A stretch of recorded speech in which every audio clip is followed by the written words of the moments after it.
All right, ladies and gentlemen, welcome back to Supreme ENT Studios news section. Today we're looking at couple of different articles, just random articles I'm gonna cover today. Today is Thursday, June 16th, 2022. So now we're going into this article. This guy right here, he's editing DNA, basically genes. So I'm gonna give a brief synopsis of what's going on right here. It says many companies use CRISPR. I don't know if this is a technology, a revolutionary method of precisely editing DNA, which was the basis for the Nobel Prize in Chemistry in 2020, to snip disease-causing genes in the lab and then inject the fixed cells back into the patients.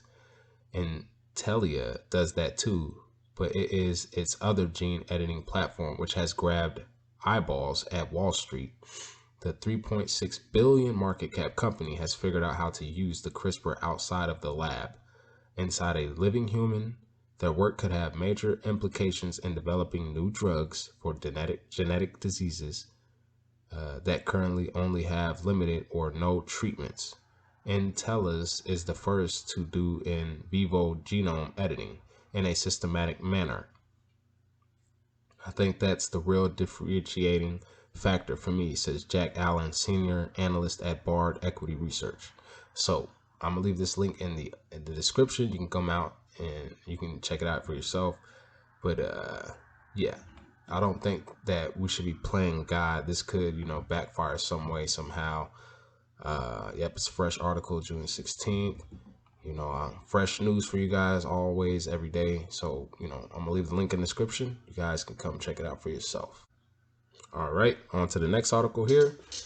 It says, Sri Lanka left with fuel stocks for around 5 days, minister says. I don't know if you guys know, but Sri Lanka has been in a crisis with fuel. Like there's people starving out there. They can't, provide for their families because the price of fuel is just, so high. You can tell that, just in America. So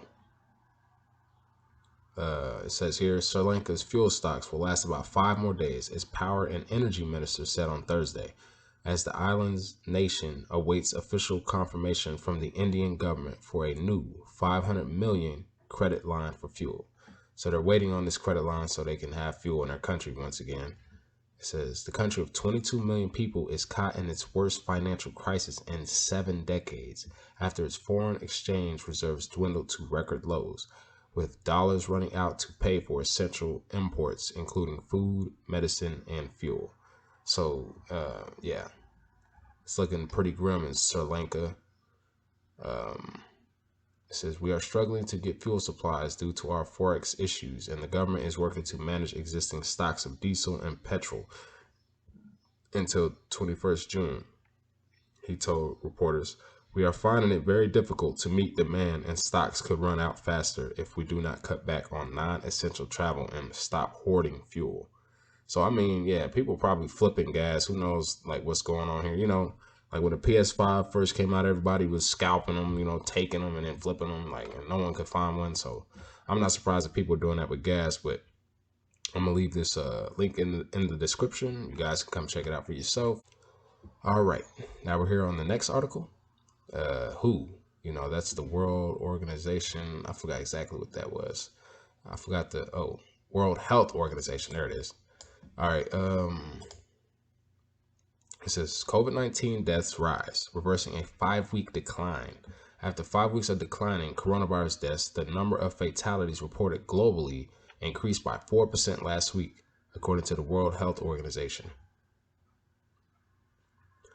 After 5 weeks of declining coronavirus deaths, the number of fatalities reported globally increased 4% last week, according to World Health Organization. It is in its weekly assessment of the pandemic issued on Thursday.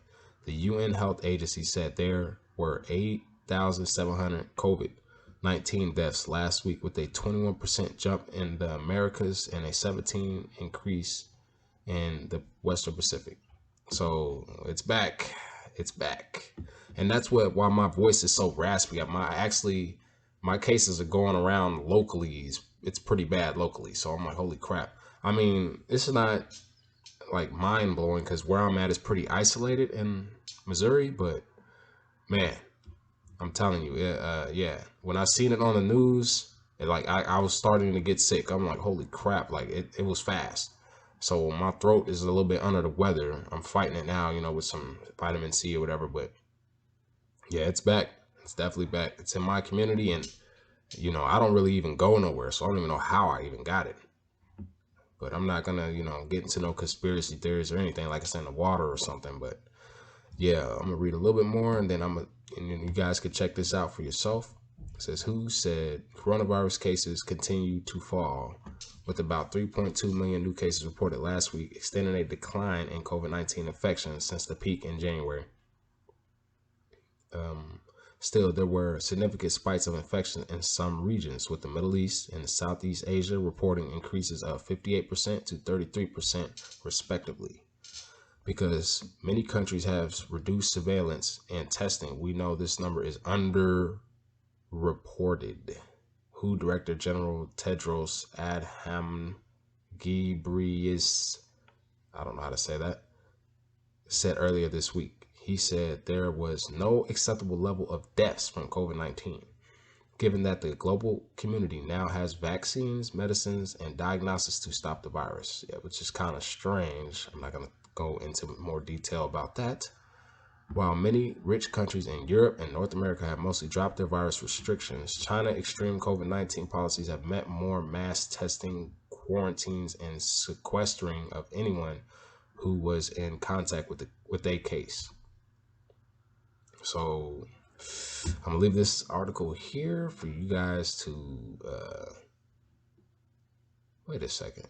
Didn't he get yeah, I'm gonna leave the article here for you guys and for you guys to check it out. I want to look at this. I think this is all right. Yeah, this is just a video. So all right, on to the next. This will be the last one. I'm gonna do 4 for now, but if you guys like content like this, just like the button, hit the like button, subscribe, share it, and I'll start increasing the amount of articles that I do. All right, so the Fed spoke yesterday, so Fed's aggressive rate hikes raise likelihood of a recession. So looks like we're going to a recession. We might. I don't know. Federal Reserve Chair Jerome Powell has pledged to do whatever it takes to curb inflation, now raging at a 4-decade high and defying the Fed's efforts so far to tame it. And Biden said himself he don't know what to do about it. So I mean, the president's saying that it's pretty bad. Entertainment. Increasingly, it seems doing so might require the one painful thing the Fed has sought to avoid: a recession. A worse than expected inflation report for May, consumer prices rocketed up 8.6, probably more than that. I'm just going to be real. It's, well, I would say 8.6. Yeah. From a year earlier, the biggest jump since 1981, helped spur the Fed to raise its benchmark interest rate by 3/4 of a point Wednesday. Not since 1994 has the central bank raised its key rate by that much all at once. And until Friday's nasty inflation report, traders and economists have expected a rate hike of just half a percentage Wednesday. What's more, several more hikes are coming, so it's not over. Like I said, the poor is going to get more affected from this than people who are wealthy. So I mean, they're going to be paying more money, but they have money. So I'm gonna leave the article in the description. You guys can check this out. So you can get yourself enlightened. If you got stocks, you're doing anything with the market, then yeah, come get yourself enlightened. Looks like we might be going into recession. You want to protect your money. And, thank you for watching the video. This is Supreme ENT Studios News, and I'm out. Peace.